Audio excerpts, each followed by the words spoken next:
እሺ ምን እንኳን ደህና መጣችሁ በድጋሚ ይው እሺ አራቱ መምህራኖች ናቸው አይተው አይሶ ይማር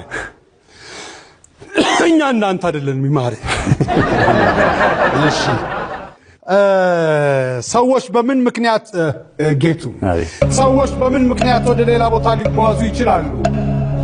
በመፈናቀል አብዛኛው ኢትዮጵያ የሚወደው ለምን ጊዜም ተወዳጅ ልቦለድ መጽሐፍ ጥቀስ ልቦለድ ደራ አለማየሁ አዲስ አለማየሁ እሺ ማን ነው አዲስ አለማየሁ አዲስ አለማየሁ ሰዎች አዲስ ቋንቋ በምን ምክንያት ሊለምዱ ወይም ሊያውቁ ይችላሉ በስራ ምክንያት ወደ የትራፊክ ፖሊስ በስራ ላይ ከሚይዛቸው ነገር ውስጥ አንዱን ጥቀስ ስራ ላይ ያለ